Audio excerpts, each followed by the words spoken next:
Hi students. Last class we discussed about different types of biasing methods, right? And we compare all the methods, all the biasing, and we found that voltage divider biasing is best for transistor based amplifiers. So in this class we are going to discuss about a single stage transistor amplifier.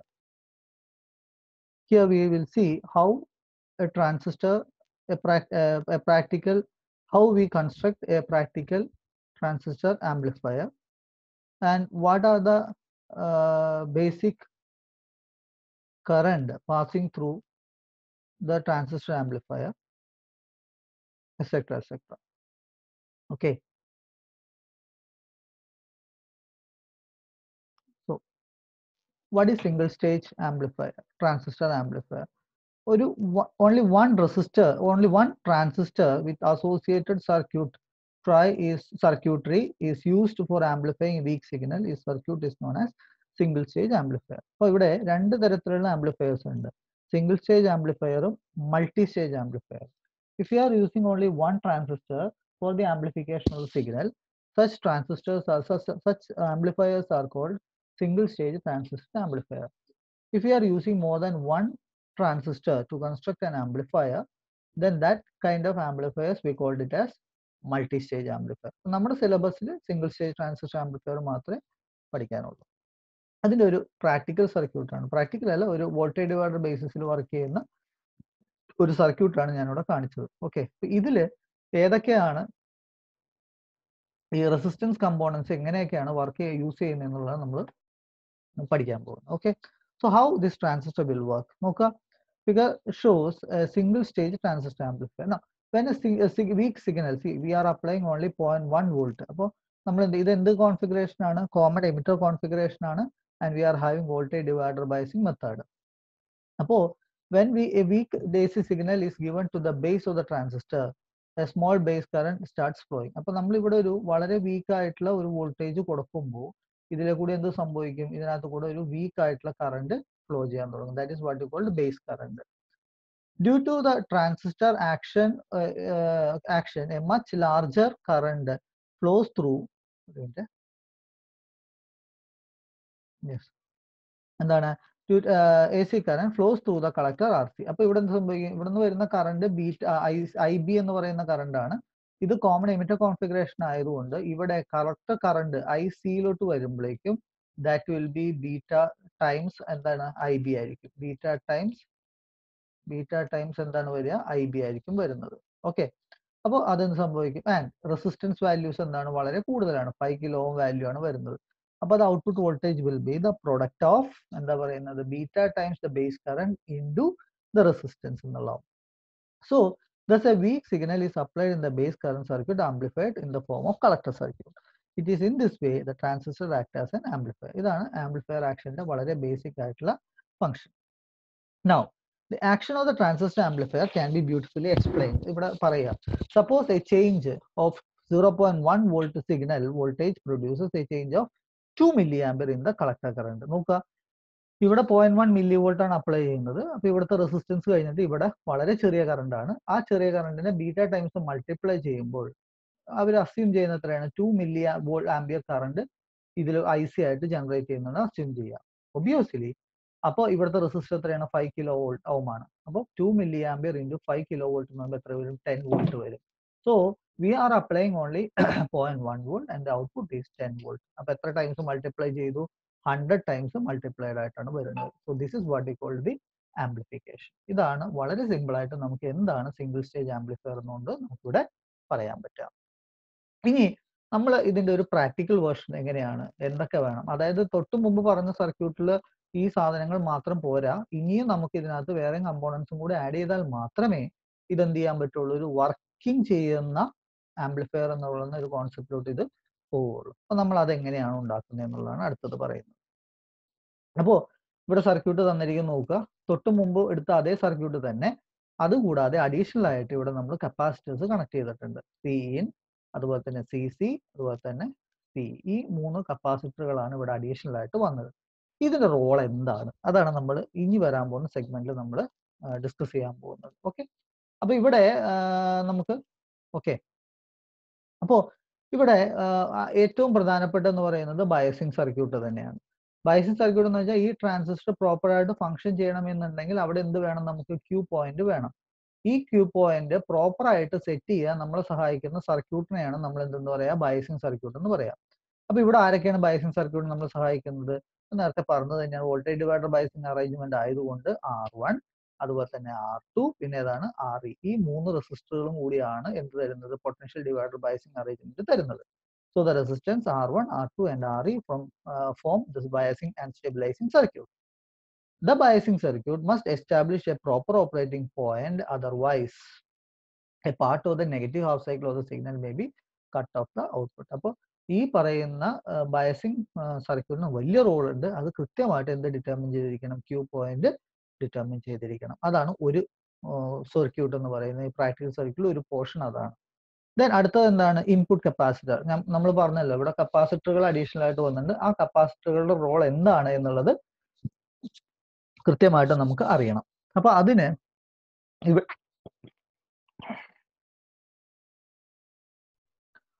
അപ്പോൾ ഈ capacitor കൃത്യമായിട്ട് role എന്താണെന്ന് വളരെ വിശദമായിട്ട് നമുക്ക് അറിയണം. അപ്പൊ അതിൽ നമ്മൾ എടുക്കുന്നത് ഈ Cin എന്ന് പറയുന്ന ആദ്യത്തെ കപ്പാസിറ്റർ ആണ്. We called it as input capacitor. ഇതിന്റെ റോൾ എന്താണ്? അതിന് നമ്മൾ ഇവിടെ ഉപയോഗിക്കുന്ന ഒരു ഇലക്ട്രോലൈറ്റിക് കപ്പാസിറ്റർ ആണ്. അത് എടുത്ത് പറയുന്നുണ്ട്. An electrolytic capacitor C is used to couple the signal to the base of the transistor. സിഗ്നലും ബേസും തമ്മിൽ കപ്പിൾ ചെയ്യാൻ, കണക്ട് ചെയ്യാൻ വേണ്ടി ഉപയോഗിക്കുന്ന ഒരു കപ്പാസിറ്റർ ആണ് Cin എന്ന് പറയുന്നത്. If it is not used, അത് ഉപയോഗിച്ചില്ല എങ്കിൽ എന്ത് പറ്റുന്നതാണ്?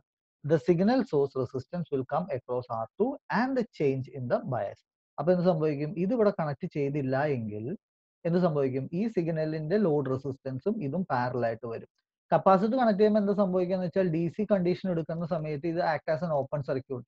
അപ്പോൾ അത് ഇൻഫിനിറ്റി എന്ന് പറയുന്ന ഒരു കോൺസെപ്റ്റിലോട്ടാണ് പോകുന്നത്. അതുകൊണ്ട് തന്നെ ഈ റെസിസ്റ്റൻസിന് ഇൻഫ്ലുവൻസ് മാത്രമേ ഉണ്ടാവുള്ളൂ.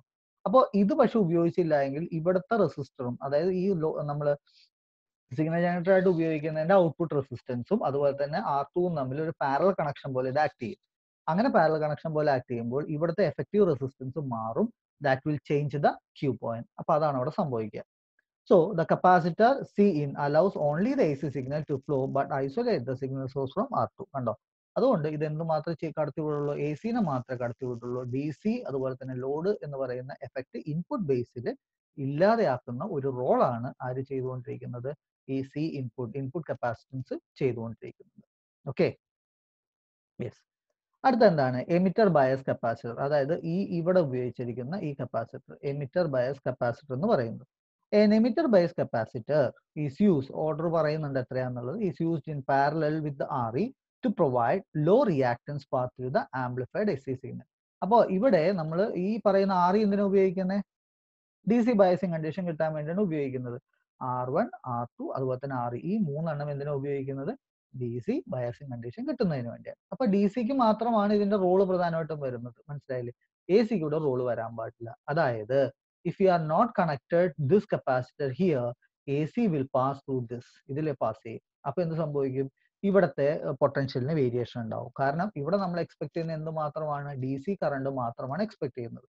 ഇവിടെ ഉണ്ടാവുന്ന, കണ്ടോ ഇവിടെ മാർക്ക് ചെയ്തിരിക്കുന്ന IE പ്ലസ് IE വരെ ഇവിടെ എത്തും. ഈ കപ്പാസിറ്റർ ഉള്ളത് കൊണ്ട് തന്നെ ഈ IE എന്ന് പറയുന്ന AC കറണ്ട് ഇതിലൂടെ ബൈപ്പാസ് ചെയ്തു പോകും. ഇല്ലെങ്കിൽ, അപ്പൊ ഈ കപ്പാസിറ്റർ ഇല്ലെങ്കിൽ എന്താ സംഭവിക്കുന്നത്? IE പ്ലസ് IE ആയിരിക്കും ഇതിലൂടെ ഫ്ലോ ചെയ്യുക. That will change the Q point of the amplifier. അതാണ് ഇവിടെ പറയുന്നത്. If it is not used, ഉപയോഗിച്ചില്ല എങ്കിൽ, then the amplified AC signal flowing through the RE will cause a voltage drop across it and thereby reducing the output voltage. അപ്പൊ എന്ത് സംഭവിക്കും? Output voltage കുറയാൻ തുടങ്ങും. Okay, then നാലാമത്തെ capacitor. ഈ capacitor എന്തിനാണ് ഉപയോഗിക്കുന്നത് എന്നുള്ളത് we called it as coupling capacitor. ആ പേരിൽ തന്നെ കാര്യങ്ങളുണ്ട്. കപ്ലിംഗ് എന്ന് വെച്ചാൽ കണക്ട് ചെയ്യുക എന്നുള്ളതാണ്. അതായത് നമ്മൾ എന്താ പറയുന്നത്, ഈ ട്രാൻസിസ്റ്റർ, ഈ ആംപ്ലിഫയറിന്റെ ഔട്ട്പുട്ടും നമ്മൾ എവിടെയാണ് ഇത് ട്രാൻസ്മിറ്റ് ചെയ്യേണ്ടത് അതിന്റെ ഇൻപുട്ടും തമ്മിൽ കണക്ട് ചെയ്യാൻ ഉപയോഗിക്കുന്ന ഒരു കപ്പാസിറ്റർ ആണ് ഈ CC എന്ന് പറയുന്നത്. നോക്കുക, the coupling capacitor CC couples one stage of the amplification to the next stage. കണ്ടോ, ആംപ്ലിഫിക്കേഷൻ അടുത്ത stage. If it is not used, the biasing condition of the next stage will drastically change due to the shunting effect of RC. അപ്പോൾ ഇത് നമ്മൾ ഉപയോഗിച്ചില്ല എങ്കിൽ എന്ത് സംഭവിക്കും? ഇവിടെ നിന്നുള്ള ഈ അടുത്ത സ്റ്റേജിന്റെ എഫക്റ്റും കൂടി ഈ ആർ സിയിലോട്ട് വരും. അങ്ങനെ വരുമ്പോൾ ഈ ആർ സി മാറും. ആർ സി മാറുമ്പോൾ ഇതിനകത്ത് കൂടെ ഫ്ലോ ചെയ്യുന്ന കറണ്ടിന് വേരിയേഷൻ ഉണ്ടാവും. ആ വേരിയേഷൻ അഡ്ജസ്റ്റ് ചെയ്യാൻ വേണ്ടി ഇവിടെയും വേരിയേഷൻ ഉണ്ടാവും.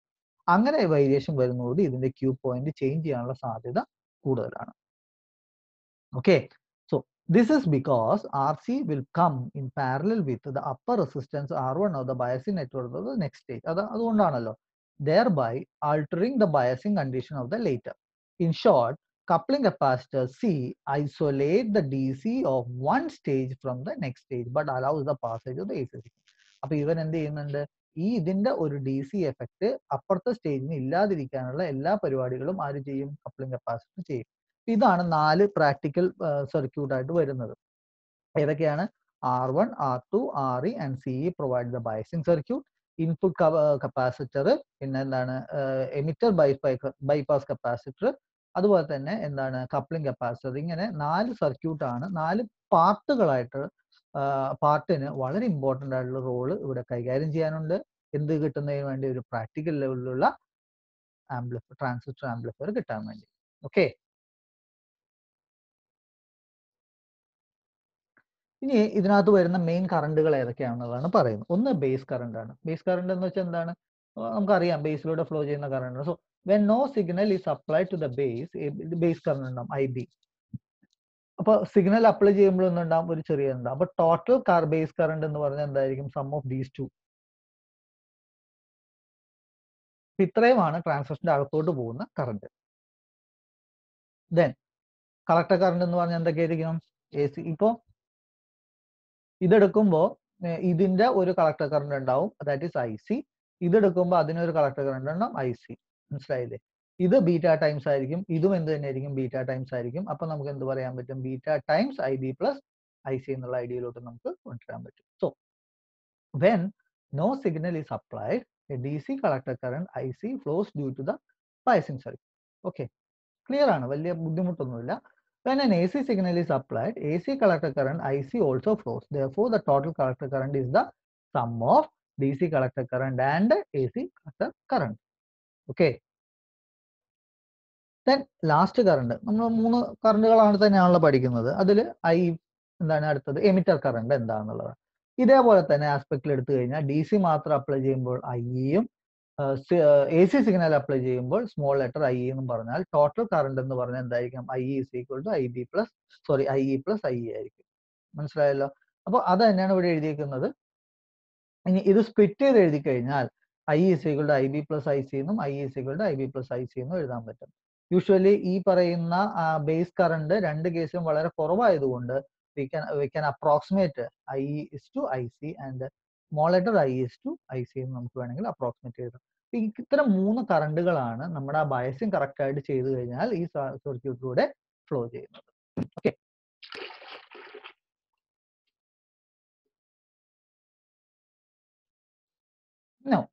അടുത്ത പറയുന്ന ഒരു property phase reversal property. Phase reversal എന്ന് പറഞ്ഞാൽ ആംഗിളിൽ വേരിയേഷൻ ഉണ്ടാവും. കോമൺ എമിറ്റർ കോൺഫിഗറേഷൻ ആണ് എന്നുണ്ടെങ്കിൽ there will be a 180-degree phase shift between the input and output signal.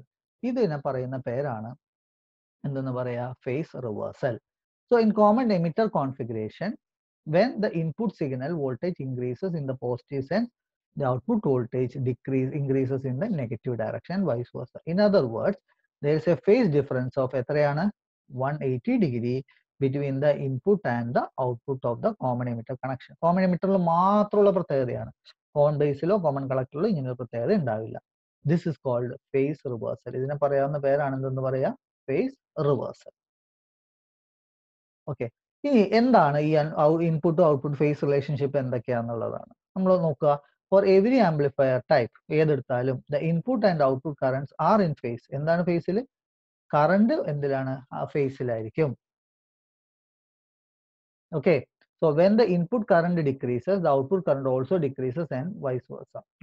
അപ്പോ ഫേസ് റിവേഴ്സൽ ഇവിടെ ശ്രദ്ധിക്കണം. ഇത് എന്തിലാണ്? വോൾട്ടേജിലാണ് വരുന്നത്. അതേസമയം കറണ്ട് രണ്ട് കേസിലും എന്ത് തന്നെയായിരിക്കും? എല്ലാ കേസിലും എന്തായിരിക്കും? ഒരേ ഫേസിലായിരിക്കും. കറണ്ടിൽ വ്യത്യാസം വരില്ല.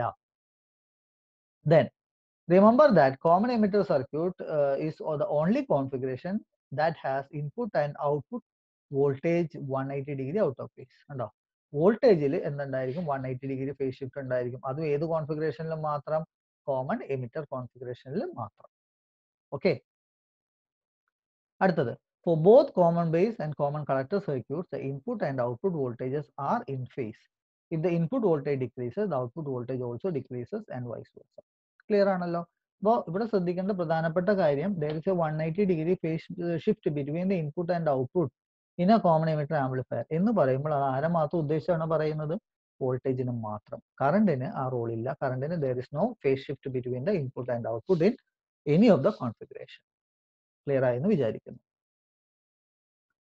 യെസ്, ഇനി ഈ സർക്യൂട്ട് നമുക്ക് വളരെ ഡീറ്റെയിൽ ആയിട്ട് അനലൈസ് ചെയ്യണം. ഇത് അനലൈസ് ചെയ്യാൻ വേണ്ടി നമ്മൾ ഉപയോഗിക്കുന്ന രണ്ട് സർക്യൂട്ടുകളാണ് DC and AC equivalent circuit. അതായത് നമ്മൾ നേരത്തെ കണ്ട പ്രാക്ടിക്കൽ ട്രാൻസിസ്റ്റർ ആംപ്ലിഫയറിനെ നമ്മൾ DC കണ്ടീഷൻസ്, AC അപ്ലൈ ചെയ്യാത്തപ്പോൾ സ്റ്റഡി ചെയ്യുന്നത് DC കണ്ടീഷൻസും, DC അപ്ലൈ ചെയ്യാതെ AC അപ്ലൈ ചെയ്യുമ്പോൾ ഉപയോഗിക്കുന്ന, AC അപ്ലൈ ചെയ്യാന്ന് വെച്ചാൽ സിഗ്നൽ അപ്ലൈ ചെയ്യുമ്പോൾ ഉപയോഗിക്കുന്ന കണ്ടീഷൻസിനെ എന്താണ് പറയുക, AC ഇക്വാലന്റ് സർക്യൂട്ട് എന്നാണ് പറയുക. അത് ചില ഫാക്ടറുകൾ കണ്ടുപിടിക്കാൻ വലിയ റോൾ ഉണ്ട്.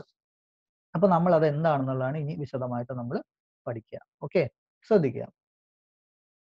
In transistor amplifier, both AC and DC condition prevail. The DC source set up DC current and voltage, whereas the AC source produces fluctuation in the transistor current and voltages. Therefore, a simple way to analyze the action of the transistor is to split the analysis into two parts. എന്തൊക്കെയാണ്, DC analysis and AC analysis. കണ്ടോ, in the DC analysis എന്താ ചെയ്യുന്ന, DC analysis we consider all the DC circuit sources are at the same time and work out the DC current and voltages in the circuit. എന്താണ് DC analysis നമ്മൾ ചെയ്യുന്നത്, all the DC sources at the same time, എല്ലാ DC sources ഒരേ സമയത്തുണ്ട്, work out the DC current and voltages in the circuit. അതനുസരിച്ച് അത് എന്ത് ചെയ്യുന്നുണ്ട്, workout ചെയ്യുന്നുണ്ട്. ഓക്കെ,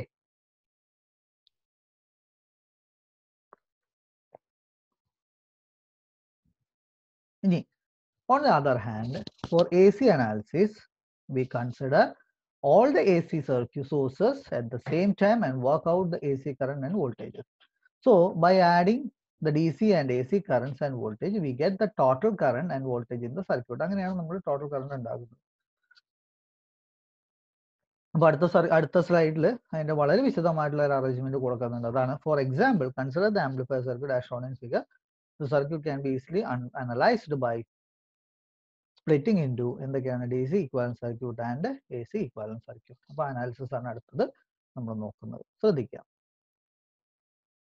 അപ്പോൾ ഇതാണ് ഒരു നോർമൽ കേസിലുള്ള ട്രാൻസിസ്റ്റർ ആംപ്ലിഫയർ. നേരത്തെ നമ്മൾ ഏറ്റവും ആദ്യത്തെ ഭാഗങ്ങളിൽ നിന്ന് കണ്ടതാണ്. ഇനി ഇതിനകത്തേക്ക് നമ്മൾ DC കണ്ടീഷൻ അപ്ലൈ ചെയ്യാം. എന്താണ്, in the DC equivalent circuit of the transistor amplifier, only DC conditions are to be considered. അപ്പോൾ DC കണ്ടീഷൻ മാത്രം എടുത്താൽ മതി എന്ന് പറഞ്ഞാൽ എന്തൊക്കെ വേണ്ട, it is assume that no signal is applied. Signal apply ചെയ്തിട്ടില്ല. അപ്പൊ സിഗ്നൽ അപ്ലൈ ചെയ്തിട്ടില്ല എങ്കിൽ DC കണ്ടീഷനിൽ ഈ കപ്പാസിറ്റർ ഓപ്പൺ കണ്ടീഷനിലാണ്.